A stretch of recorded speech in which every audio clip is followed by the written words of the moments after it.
Hello and welcome. I'm Jennifer March, and this is not your mother's story time. This week, we bring you the next two stories from Winesburg, Ohio by Sherwood Anderson.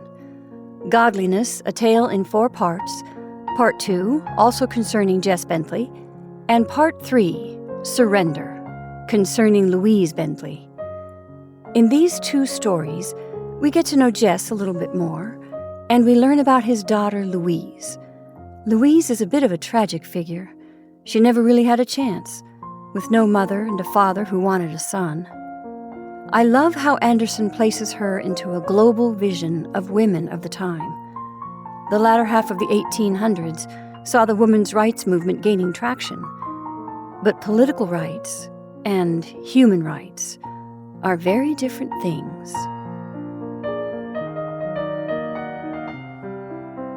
And now, Godliness, a tale in 4 parts, Part 2, also concerning Jess Bentley.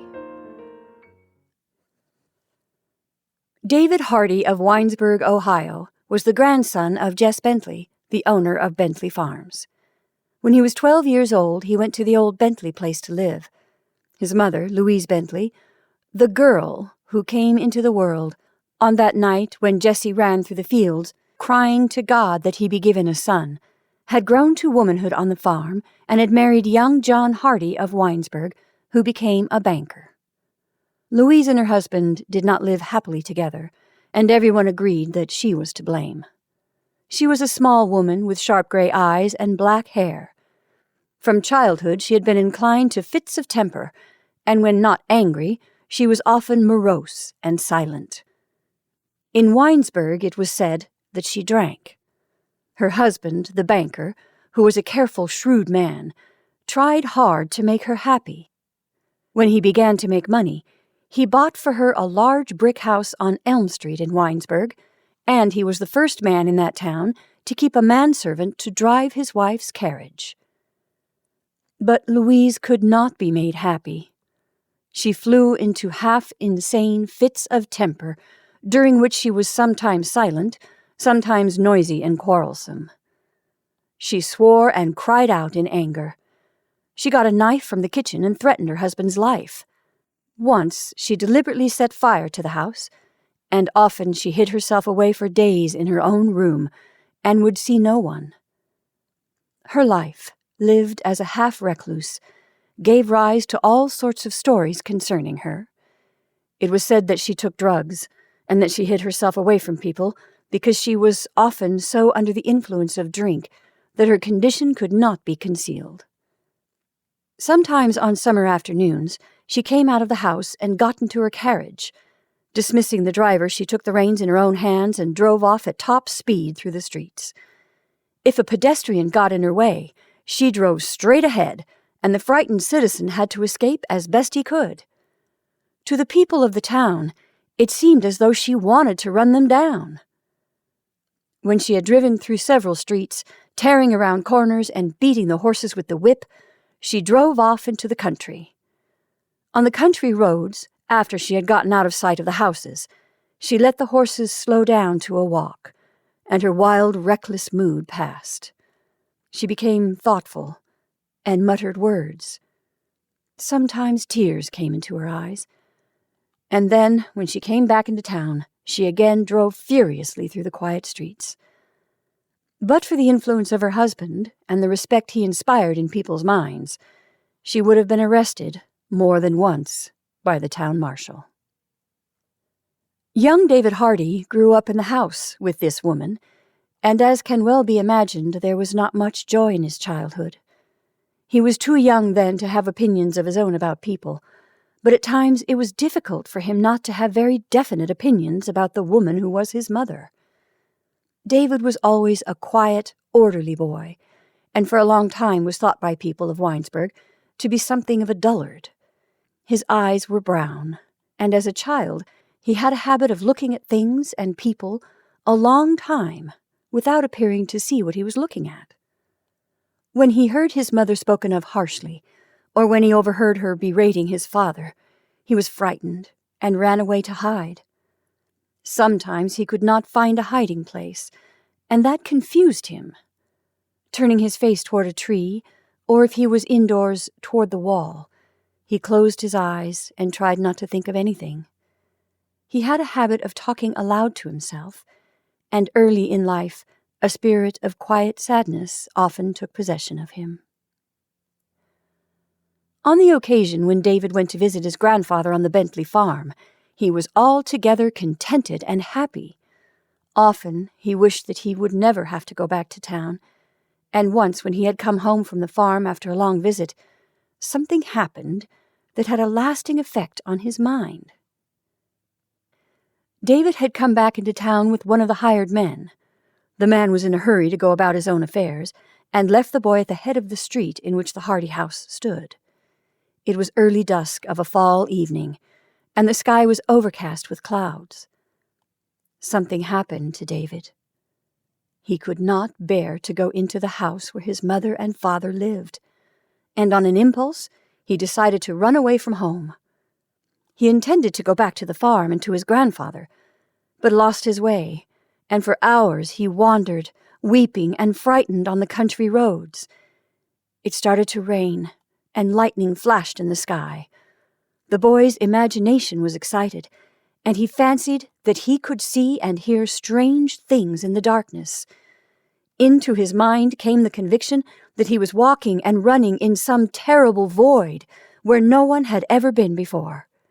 The darkness about him seemed limitless. The sound of the wind blowing in the trees was terrifying. When a team of horses approached along the road in which he walked, he was frightened and climbed a fence. Through a field he ran until he came into another road, and getting upon his knees, felt of the soft ground with his fingers. But for the figure of his grandfather, whom he was afraid he would never find in the darkness, he thought the world must be altogether empty. When his cries were heard by a farmer who was walking home from town, and he was brought back to his father's house, he was so tired and excited that he did not know what was happening to him. By chance, David's father knew that he had disappeared. On the street, he had met the farmhand from the Bentley place, and knew of his son's return to town. When the boy did not come home, an alarm was set up, and John Hardy, with several men of the town, went to search the country. The report that David had been kidnapped ran about through the streets of Winesburg. When he came home, there were no lights on in the house, but his mother appeared and clutched him eagerly in her arms. David thought that she had suddenly become another woman. He could not believe that so delightful a thing had happened. With her own hands, Louise Hardy bathed his tired young body and cooked him food. She would not let him go to bed, but when he had put on his nightgown, blew out the lights, and sat down in a chair to hold him in her arms. For an hour, the woman sat in the darkness and held her boy. All the time she kept talking in a low voice. David could not understand what had so changed her. Her habitually dissatisfied face had become, he thought, the most beautiful and lovely thing he had ever seen. When he began to weep, she held him more and more tightly. On and on went her voice. It was not harsh or shrill as when she talked to her husband, but was like rain falling on trees. Presently, the men began coming to the door to report that he had not been found. But she made him hide and be silent until she had sent them away. He thought it must be a game his mother and the men of the town were playing with him, and laughed joyously. Into his mind came the thought that his having been lost and frightened in the darkness was an altogether unimportant matter. He thought that he would have been willing to go through the frightful experience 1,000 times to be sure of finding at the end of the long black road a thing so lovely as his mother had suddenly become. During the last years of young David's boyhood, he saw his mother but seldom, and she became for him just a woman with whom he had once lived. Still, he could not get her figure out of his mind, and as he grew older it became more definite. When he was 12 years old, he went to the Bentley farm to live. Old Jess came into town and fairly demanded that he be given charge of the boy. The old man was excited and determined on having his own way. He talked to John Hardy in the office of the Winesburg Savings Bank, and then the two men went to the house on Elm Street to talk with Louise. They both expected her to make trouble, but were mistaken. She was very quiet, and when Jess had explained his mission and had gone on at some length about the advantages to come through having the boy out of doors and in the quiet atmosphere of the old house, she nodded her head in approval. "It is an atmosphere not corrupted by my presence," she said sharply. Her shoulders shook, and she seemed about to fly into a fit of temper. "It is a place for a man-child, although it was never a place for me," she went on. "You never wanted me there. And of course, the air of your house did me no good. It was like poison in my blood. But it will be different with him." Louise turned and went out of the room, leaving the two men to sit in embarrassed silence. As very often happened, she later stayed in her room for days. Even when the boy's clothes were packed and he was taken away, she did not appear. The loss of her son made a sharp break in her life, and she seemed less inclined to quarrel with her husband. John Hardy thought it had all turned out very well indeed. And so young David went to live in the Bentley farmhouse with Jess. Two of the old farmer's sisters were alive and still lived in the house. They were afraid of Jess, and rarely spoke when he was about. One of the women who had been noted for her flaming red hair when she was younger was a born mother, and became the boy's caretaker. Every night when he had gone to bed, she went into his room and sat on the floor until he fell asleep. When he became drowsy, she became bold and whispered things that he later thought he must have dreamed. Her low voice called him endearing names, and he dreamed that his mother had come to him, and that she had changed so that she was always as she had been that time after he ran away. He also grew bold, and reaching out his hand, stroked the face of the woman on the floor, so that she was ecstatically happy. Everyone in the old house became happy after the boy went there. The hard, insistent thing in Jess Bentley that had kept the people in the house silent and timid, and that had never been dispelled by the presence of the girl Louise, was apparently swept away by the coming of the boy. It was as though God had relented and sent a son to the man. The man who had proclaimed himself the only true servant of God in all the valley of Wine Creek, and who had wanted God to send him a sign of approval by way of a son out of the womb of Catherine, began to think that at last his prayers had been answered. Although he was at the time only 55 years old, he looked 70, and was worn out with much thinking and scheming. The effort he had made to extend his land holdings had been successful, and there were few farms in the valley that did not belong to him. But until David came, he was a bitterly disappointed man. There were two influences at work in Jess Bentley, and all his life his mind had been a battleground for these influences. First, there was the old thing in him. He wanted to be a man of God, and a leader among men of God. His walking in the fields and through the forests at night had brought him close to nature, and there were forces in the passionately religious man that ran out to the forces of nature. The disappointment that had come to him when a daughter, and not a son, had been born to Catherine, had fallen upon him like a blow struck by some unseen hand, and the blow had somewhat softened his egotism. He still believed that God might at any moment make himself manifest out of the winds or the clouds, but he no longer demanded such recognition. Instead, he prayed for it. Sometimes he was altogether doubtful, and thought God had deserted the world. He regretted the fate that had not let him live in a simpler and sweeter time, when at the beckoning of some strange cloud in the sky, men left their lands and houses and went forth into the wilderness to create new races. While he worked night and day to make his farms more productive and to extend his holdings of land, he regretted that he could not use his own restless energy in the building of temples, the slaying of unbelievers, and in general in the work of glorifying God's name on earth. That is what Jess hungered for, and then also he hungered for something else. He had grown into maturity in America in the years after the Civil War, and he, like all men of his time, had been touched by the deep influences that were at work in the country during those years, when modern industrialism was being born. He began to buy machines that would permit him to do the work of the farms while employing fewer men, and he sometimes thought that if he were a younger man, he would give up farming altogether and start a factory in Winesburg for the making of machinery. Jess formed the habit of reading newspapers and magazines. He invented a machine for the making of fence out of wire. Faintly he realized that the atmosphere of old times and places that he had always cultivated in his own mind was strange and foreign to the thing that was growing up in the minds of others.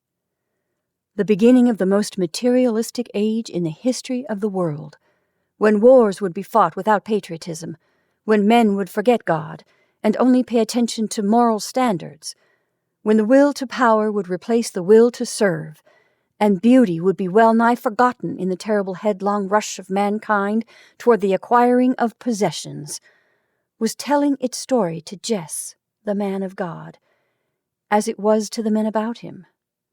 The greedy thing in him wanted to make money faster than it could be made by tilling the land. More than once, he went into Winesburg to talk with his son-in-law John Hardy about it. "You are a banker, and you will have chances I never had," he said, and his eyes shone. "I'm thinking about it all the time. Big things are going to be done in the country, and there will be more money to be made than I ever dreamed of. You get into it. I wish I were younger and had your chance." Jess Bentley walked up and down in the bank office and grew more and more excited as he talked. At one time in his life, he had been threatened with paralysis, and his left side remained somewhat weakened. As he talked, his left eyelid twitched. Later, when he drove back home, and when night came on and the stars came out, it was hard to get back the old feeling of a close and personal God who lived in the sky overhead and who might at any moment reach out his hand, touch him on the shoulder, and appoint him for some heroic task to be done. Jess's mind was fixed upon the things read in newspapers and magazines, on fortunes to be made, almost without effort, by shrewd men who bought and sold. For him, the coming of the boy David did much to bring back with renewed force the old faith, and it seemed to him that God had at last looked with favor upon him. As for the boy on the farm, life began to reveal itself to him in 1,000 new and delightful ways. The kindly attitude of all about him expanded his quiet nature, and he lost the half-timid, hesitating manner he had always had with his people. At night, when he went to bed after a long day of adventures in the stables, in the fields, or driving about from farm to farm with his grandfather, he wanted to embrace everyone in the house. If Shirley Bentley, the woman who came each night to sit on the floor by his bedside, did not appear at once, he went to the head of the stairs and shouted, his young voice ringing through the narrow halls, where for so long there had been a tradition of silence. In the morning, when he awoke and lay still in bed, the sounds that came into him through the windows filled him with delight. He thought with a shudder of life in the house in Winesburg, and of his mother's angry voice that had always made him tremble. There in the country, all sounds were pleasant sounds. When he awoke at dawn, the barnyard back of the house was also awake. In the house, people stirred about. Eliza Stroughton, the half-witted girl, was poked in the ribs by a farmhand and giggled noisily. In some distant field, a cow bawled and was answered by the cattle in the stables, and one of the farmhands spoke sharply to the horse he was grooming by the stable door. David leaped out of bed and ran to a window. All of the people stirring about excited his mind, and he wondered what his mother was doing in the house in town. From the windows of his own room, he could not see directly into the barnyard where the farmhands had now all assembled to do the morning chores, but he could hear the voices of the men and the neighing of the horses. When one of the men laughed, He laughed also. Leaning out at the open window, he looked into an orchard where a fat sow wandered about with a litter of tiny pigs at her heels. Every morning he counted the pigs. 4, 5, 6, 7, he said slowly, wetting his fingers and making straight up and down marks on the window ledge. David ran to put on his trousers and shirt. A feverish desire to get out of doors took possession of him. Every morning he made such a noise coming downstairs that Aunt Callie, the housekeeper, declared that he was trying to tear the house down.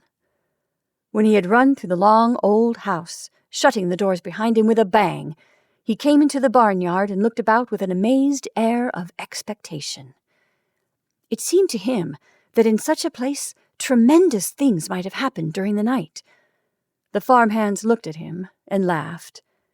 Henry Strader, an old man who had been on the farm since Jess came into possession, and who before David's time had never been known to make a joke, made the same joke every morning.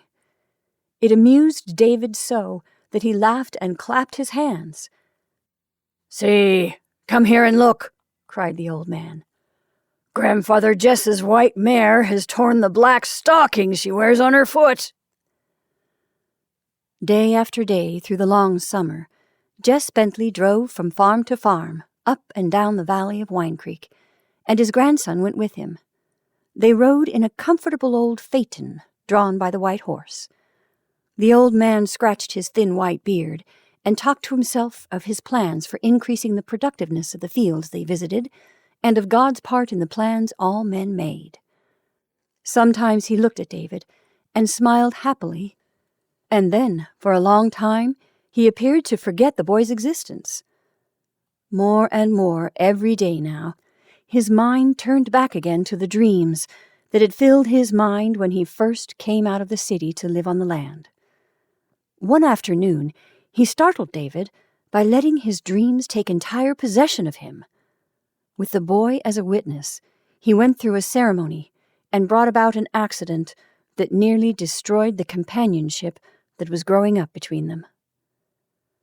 Jess and his grandson were driving in a distant part of the valley, some miles from home.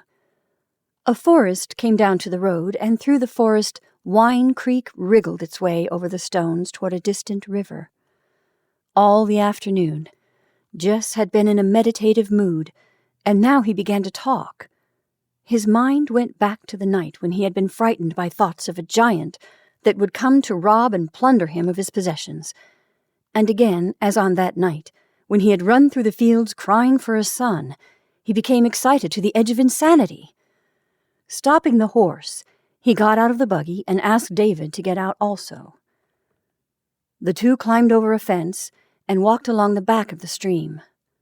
The boy paid no attention to the muttering of his grandfather, but ran along beside him and wondered what was going to happen. When a rabbit jumped up and ran through the woods, he clapped his hands and danced with delight. He looked up at the tall trees and was sorry that he was not a little animal to climb high in the air without being frightened. Stooping, he picked up a small stone and threw it over the head of his grandfather into a clump of bushes. "Wake up, little animal! Go and climb to the top of the trees!" he shouted in a shrill voice. Jess Bentley went along under the trees with his head bowed and with his mind in a ferment. His earnestness affected the boy, who presently became silent and a little alarmed. Into the old man's mind had come the notion that now he could bring from God a word or a sign out of the sky, that the presence of the boy and man on their knees in some lonely spot in the forest would make the miracle he had been waiting for almost inevitable.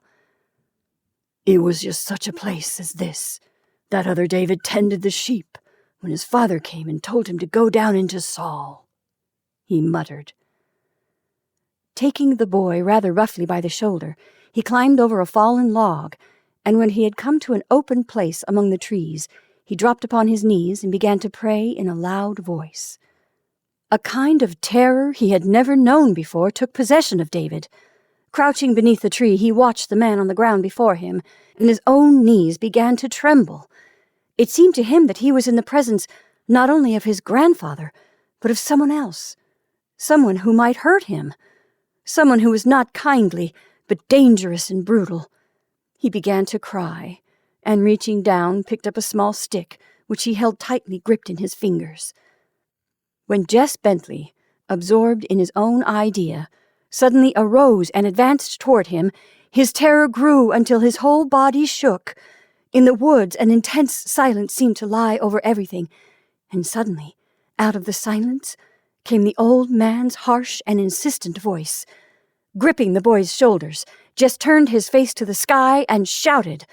The whole left side of his face twitched, and his hand on the boy's shoulder twitched also. "Make a sign to me, God," he cried. "Here I stand with the boy David. Come down to me out of the sky, and make thy presence known to me." With a cry of fear, David turned, and shaking himself loose from the hands that held him, ran away through the forest. He did not believe that the man who turned up his face and in a harsh voice shouted at the sky was his grandfather at all. The man did not look like his grandfather. The conviction that something strange and terrible had happened, that by some miracle a new and dangerous person had come into the body of the kindly old man, took possession of him. On and on he ran down the hillside, sobbing as he ran. When he fell over the roots of a tree, and in falling struck his head, he arose and tried to run on again. His head hurt, so that presently he fell down and lay still. But it was only after Jess had carried him to the buggy, and he awoke to find the old man's hand stroking his head tenderly, that the terror left him. "Take me away! There is a terrible man back there in the woods," he declared firmly, while Jess looked away over the tops of the trees, and again his lips cried out to God. "What have I done that thou dost not approve of me?" he whispered softly, saying the words over and over as he drove rapidly along the road, with the boy's cut and bleeding head held tenderly against his shoulder.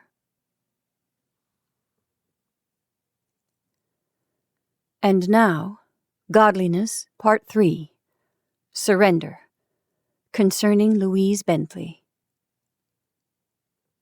The story of Louise Bentley, who became Mrs. John Hardy and lived with her husband in a brick house on Elm Street in Winesburg, is a story of misunderstanding. Before such women as Louise can be understood, and their lives made livable, much will have to be done. Thoughtful books will have to be written, and thoughtful lives lived by people about them. Born of a delicate and overworked mother, and an impulsive, hard, imaginative father, who did not look with favor upon her coming into the world, Louise was from childhood a neurotic, one of the race of oversensitive women that in later days industrialism was to bring in such great numbers into the world. During her early years she lived on the Bentley farm, a silent, moody child, wanting love more than anything else in the world, and not getting it. When she was 15, she went to live in Winesburg with the family of Albert Hardy, who had a store for the sale of buggies and wagons, and who was a member of the Town Board of Education. Louise went into town to be a student in the Winesburg High School, and she went to live at the Hardys because Albert Hardy and her father were friends. Hardy, the vehicle merchant of Winesburg, like thousands of other men of his times, was an enthusiast on the subject of education. He had made his own way in the world without learning got from books, but he was convinced that had he but known books, things would have gone better with him. To everyone who came into his shop he talked of the matter, and in his own household he drove his family distracted by his constant harping on the subject. He had 2 daughters and 1 son, John Hardy, and more than once the daughters threatened to leave school altogether. As a matter of principle, they did just enough work in their classes to avoid punishment. "I hate books, and I hate anyone who likes books," Harriet, the younger of the 2 girls, declared passionately. In Winesburg, as on the farm, Louise was not happy. For years she had dreamed of the time when she could go forth into the world, and she looked upon the move into the Hardy household as a great step in the direction of freedom. Always when she had thought of the matter, It seemed to her that in town all must be gaiety and life, that there men and women must live happily and freely, giving and taking friendship and affection, as one takes the feel of a wind on the cheek. After the silence and cheerlessness of life in the Bentley house, she dreamed of stepping forth into an atmosphere that was warm and pulsating with life and reality. And in the Hardy household, Louise might have got something of the thing for which she so hungered, but for a mistake she made when she had just come to town. Louise won the disfavor of the two Hardy girls, Mary and Harriet, by her application to her studies in school. She did not come to the house until the day when school was to begin, and knew nothing of the feeling they had in the matter. She was timid, and during the first month made no acquaintances. Every Friday afternoon, one of the hired men from the farm drove into Winesburg and took her home for the weekend, so that she did not spend the Saturday holiday with the town people. Because she was embarrassed and lonely, she worked constantly at her studies. To Mary and Harriet, it seemed as though she tried to make trouble for them by her proficiency. In her eagerness to appear well, Louise wanted to answer every question put to the class by the teacher. She jumped up and down, and her eyes flashed. Then, when she had answered some question the others in the class had been unable to answer, she smiled happily. "See, I've done it for you," her eyes seemed to say. "You need not bother about the matter. I will answer all questions. For the whole class it will be easy while I'm here." In the evening, after supper in the Hardy house, Albert Hardy began to praise Louise. One of the teachers had spoken highly of her, and he was delighted. "Well, again I have heard of it," he began, looking hard at his daughters, and then turning to smile at Louise. "Another of the teachers has told me of the good work Louise is doing. Everyone in Winesburg is telling me how smart she is. I am ashamed that they do not speak so of my own girls." Arising, the merchant marched about the room and lighted his evening cigar. The two girls looked at each other and shook their heads wearily. Seeing their indifference, the father became angry. "I tell you, it is something for you two to be thinking about," he cried, glaring at them. "There's a big change coming here in America, and in learning is the only hope of the coming generations. Louise is the daughter of a rich man, but she is not ashamed to study. It should make you ashamed to see what she does." The merchant took his hat from a rack by the door and prepared to depart for the evening. At the door he stopped and glared back. So fierce was his manner that Louise was frightened and ran upstairs to her own room. The daughters began to speak of their own affairs. "Pay attention to me!" roared the merchant. "Your minds are lazy. Your indifference to education is affecting your character. You will amount to nothing. Now mark what I say. Louise will be so far ahead of you that you will never catch up." The distracted man went out of the house and into the street, shaking with wrath. He went along muttering words and swearing, but when he got into Main Street, his anger passed. He stopped to talk of the weather or the crops with some other merchant or with a farmer who had come into town, and forgot his daughters altogether. Or if he thought of them, he only shrugged his shoulders. "Oh, well, girls will be girls," he muttered philosophically. In the house, when Louise came down into the room where the two girls sat, they would have nothing to do with her. One evening, after she had been there for more than 6 weeks, and was heartbroken because of the continued air of coldness with which she was always greeted, she burst into tears. "Shut up your crying, and go back to your own room and to your books," Mary Hardy said sharply. The room occupied by Louise was on the second floor of the Hardy house, and her window looked out upon an orchard. There was a stove in the room, and every evening John Hardy carried up an armful of wood and put it in a box that stood by the wall. During the second month after she came to the house, Louise gave up all hope of getting on friendly footing with the Hardy girls, and went to her own room as soon as the evening meal was at an end. Her mind began to play with thoughts of making friends with John Hardy. When he came into the room with the wood in his arms, she pretended to be busy with her studies, but watched him eagerly. When he had put the wood in the box and turned to go out, she put her head down and blushed. She tried to make talk, but could say nothing, and after he had gone, she was angry at herself for her stupidity. The mind of the country girl became filled with the idea of drawing close to the young man. She thought that in him might be found the quality she had all her life been seeking in people. It seemed to her that between herself and all the other people in the world, a wall had been built up, and that she was living just on the edge of some warm inner circle of life that must be quite open and understandable to others. She became obsessed with the thought that it wanted but a courageous act on her part to make all of her association with people something quite different, and that it was possible by such an act to pass into a new life as one opens a door and goes into a room. Day and night she thought of the matter, but although the thing she wanted so earnestly was something very warm and close, it had as yet no conscious connection with sex. It had not become that definite, and her mind had only alighted upon the person of John Hardy because he was at hand, and unlike his sisters, had not been unfriendly to her. The Hardy sisters, Mary and Harriet, were both older than Louise. In a certain kind of knowledge of the world, they were years older. They lived as all of the young women of Middle Western towns lived.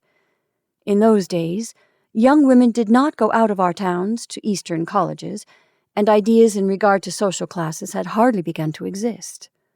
A daughter of a laborer was in much the same social position as a daughter of a farmer or a merchant, and there were no leisure classes. A girl was nice, or she was not nice.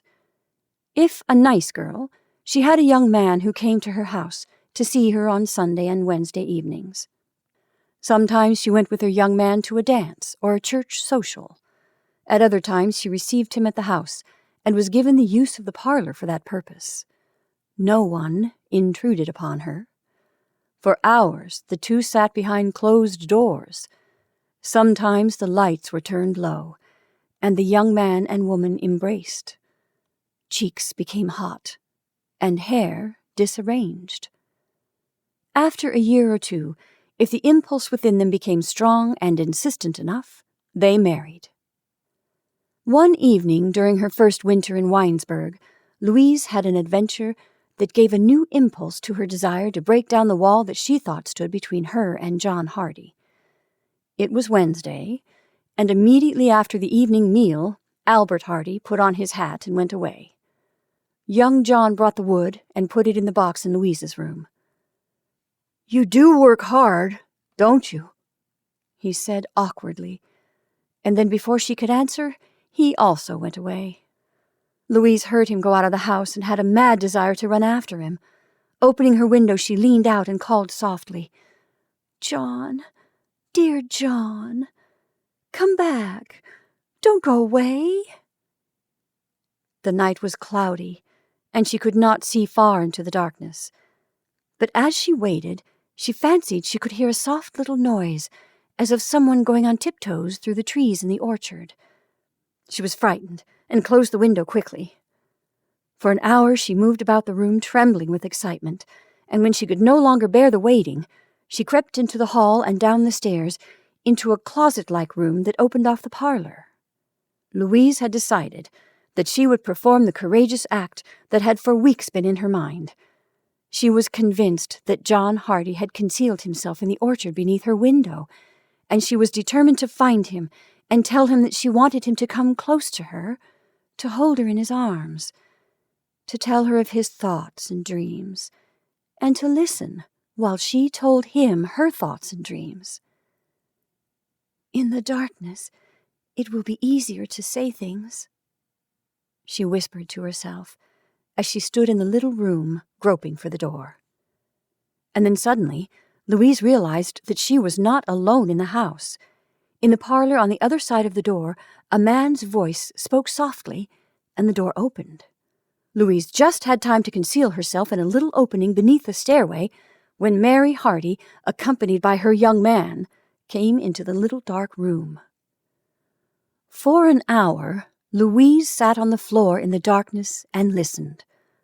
Without words, Mary Hardy, with the aid of the man who had come to spend the evening with her, brought into the country girl a knowledge of men and women. Putting her head down until she was curled into a little ball, she lay perfectly still. It seemed to her that by some strange impulse of the gods, a great gift had been brought to Mary, and she could not understand the older woman's determined protest. The young man took Mary Hardy into his arms and kissed her. When she struggled and laughed, he but held her the more tightly.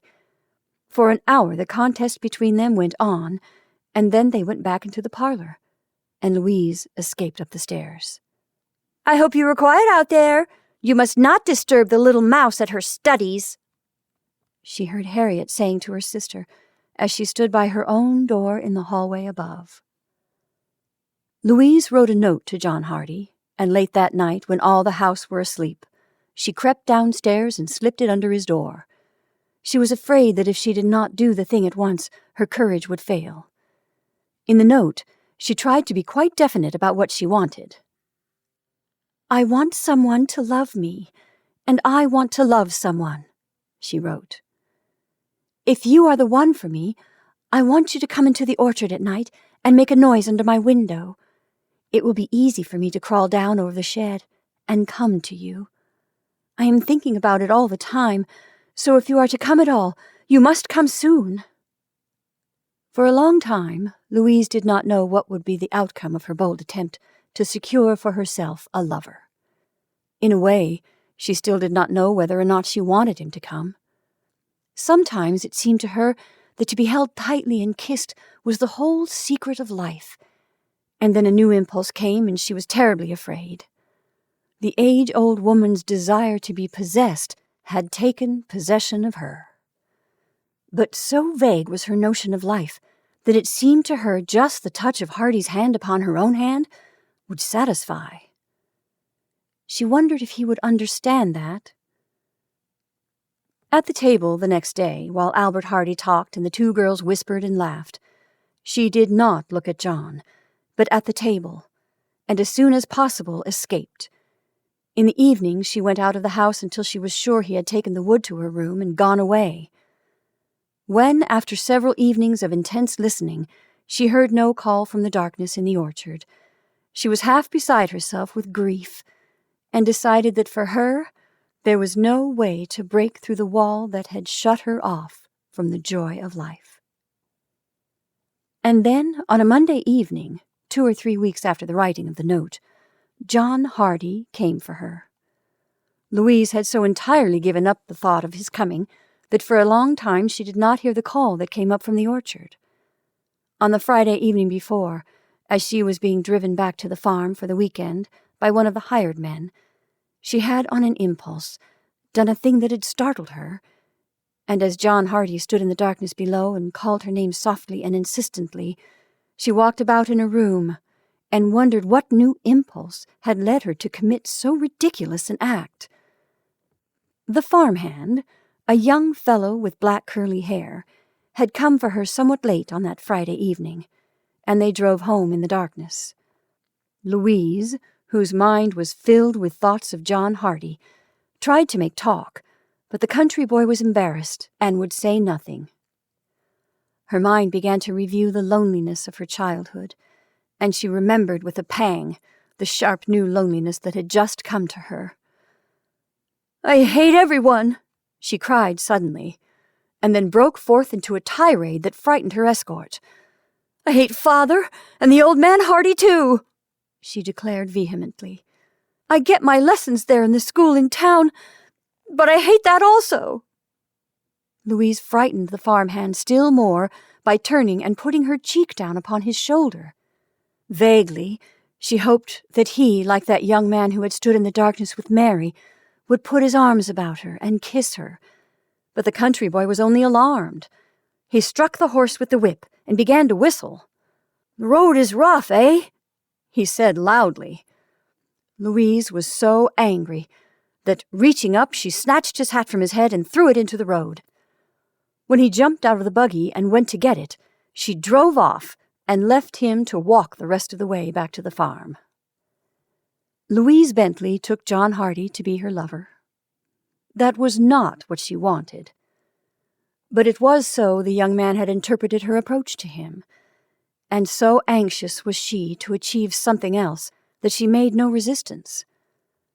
When, after a few months, they were both afraid that she was about to become a mother, they went one evening to the county seat and were married. For a few months they lived in the Hardy house, and then took a house of their own. All during the first year, Louise tried to make her husband understand the vague and intangible hunger that had led to the writing of the note, and that was still unsatisfied. Again and again she crept into his arms and tried to talk of it, but always without success. Filled with his own notions of love between men and women, he did not listen, but began to kiss her upon the lips. That confused her so that in the end she did not want to be kissed. She did not know what she wanted. When the alarm that had tricked them into marriage proved to be groundless, she was angry and said bitter, hurtful things. Later, when her son David was born, she could not nurse him and did not know whether she wanted him or not. Sometimes she stayed in the room with him all day, walking about and occasionally creeping close to touch him tenderly with her hands. And then other days came when she did not want to see or be near the tiny bit of humanity that had come into the house. When John Hardy reproached her for her cruelty, she laughed. "It is a man-child, and will get what it wants anyway," she said sharply. "Had it been a woman-child, there is nothing in the world I would not have done for it."